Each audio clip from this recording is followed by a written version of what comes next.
Saludos, estamos ya a muy pocos días de que se recuerde, que se conmemore la muerte, el asesinato de Pancho Villa en Parral el 20 de julio de 1923.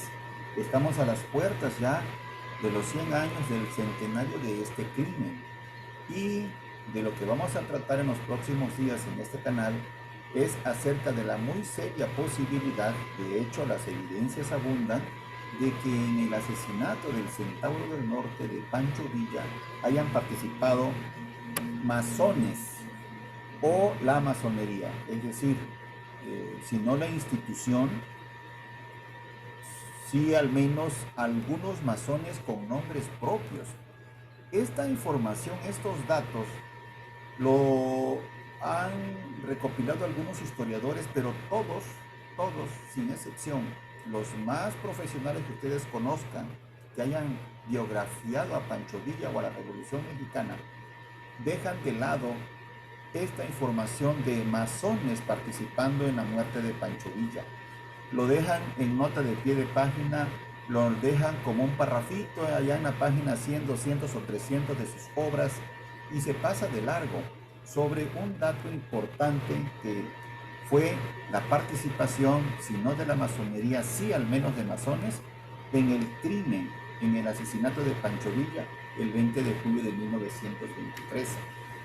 Los más serios profesionales, historiadores que ustedes conozcan, que les venga a la memoria, han tocado el tema, pero lo han tocado de pasada. Algunos les han dejado, como ya dije, algún pedacito de pie de página, algunas líneas, algún renglón, dos o tres renglones de pasada, y nadie ha tomado en México este tema como un asunto central en el crimen de Pancho Villa. Vamos a explicar el contexto y vamos a explicar esta pregunta y vamos a buscar una posible respuesta. Pancho Villa fue asesinado por masones como exigencia de los tratados de Bucareli. Primero quiero decir que yo no soy adicto a las teorías de las conspiraciones. No me llaman la atención en general, excepto una, esta conspiración de masones para asesinar a Pancho Villa. Así que marcada esta línea de alejamiento de teorías de la conspiración, sí quiero compartir las serias posibilidades de que Pancho Villa haya sido asesinado por masones. Nos va a tomar varias transmisiones, varios días hasta que llegue el 20 de julio.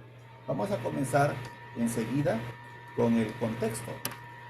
En 1916, las fuerzas de Pancho Villa invadieron el pueblo fronterizo norteamericano de Columbus. Esta invasión de fuerzas de Pancho Villa a Columbus nunca se castigó. Recordemos que Pershing invadió México buscando el castigo y nunca pudo hallar a Pancho Villa y se regresaron con las manos vacías. Eso quedó pendiente para los norteamericanos. Después de Adolfo de la Huerta, llegó a la presidencia Álvaro Obregón para el periodo 2024, sin reconocimiento político por parte del gobierno de los Estados Unidos. En 1923, este gobierno de Obregón concretó reuniones para lograr el reconocimiento de los Estados Unidos.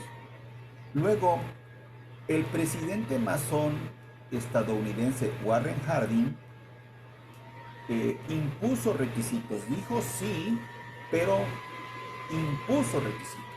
Y esos requisitos, entre varios otros, incluían la muerte de Pancho Villa por el crimen impune de la invasión de Columbus, que los norteamericanos tenían en la agenda, la habían tenido y no la habían podido olvidar.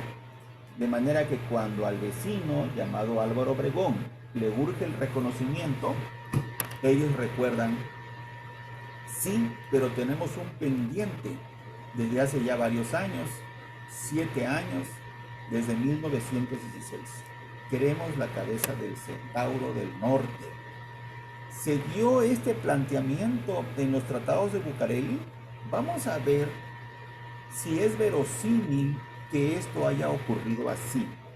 Vamos a ver enseguida cómo el asesinato ocurrió justo en medio de la celebración de los tratados de Bucareli. Por eso yo apunto a esta seria posibilidad que han puesto por escrito historiadores y personajes de la época, incluso del propio grupo de personas que asesinaron a Pancho Villa, confesaron en su momento haber sido ordenado el crimen por masones de Parral, de estados del norte, y que ascendía a la jerarquía hasta el propio centro de la República, en la presidencia y en las decisiones de la Secretaría de Gobernación en el contexto de los tratados de Bucareli.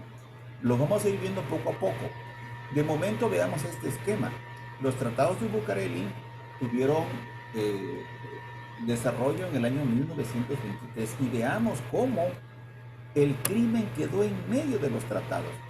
Los tratados comenzaron en la calle de Bucareli, centro de la Ciudad de México, en 1923, 14 de mayo. Mi planteamiento es que estos tratados, al comenzar el 14 de mayo, pusieron los dos representantes del gobierno de los Estados Unidos sobre la mesa a los dos representantes mexicanos que trataban de desahogar el conflicto de la falta de reconocimiento. Le plantearon, vamos al reconocimiento, pero antes de cualquier otra cosa, la cabeza de Pancho Villa, que tenía 3 años trabajando en su hacienda y sin meterse más en problemas de rebelión, aunque esto con un matiz: la elección presidencial que ya venía a fines del 23 y principios del 24 para un nuevo presidente.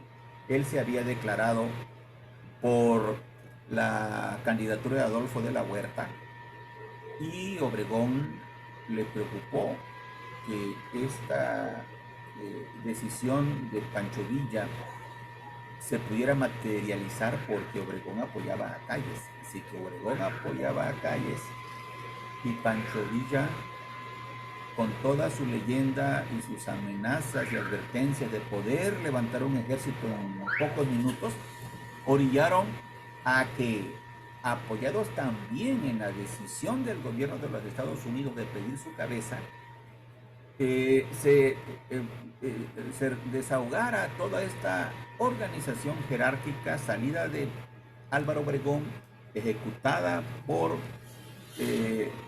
Plutarco Elías Calles en la Secretaría de Gobernación, y ramificada hacia masones, hacia la parte inferior del organigrama del complot, a través de masones. Empezando, ya dije, por el presidente de los Estados Unidos, Warren Harding.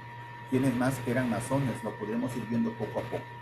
De momento vamos a quedarnos con el esquema. Los tratados comenzaron el 14 de mayo, yo tengo copia de las actas.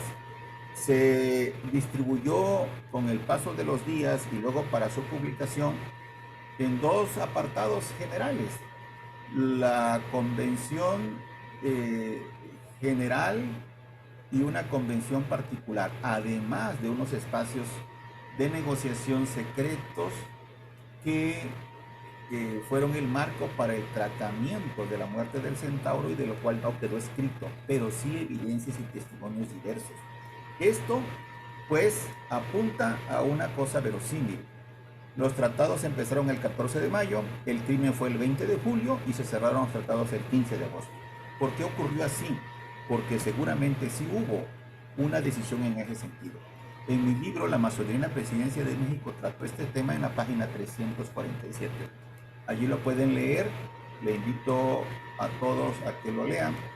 Y en este espacio vamos a estar tratando poco a poco cómo se desarrolló el crimen el día 23 de julio de 1923. Muchas gracias y hasta pronto.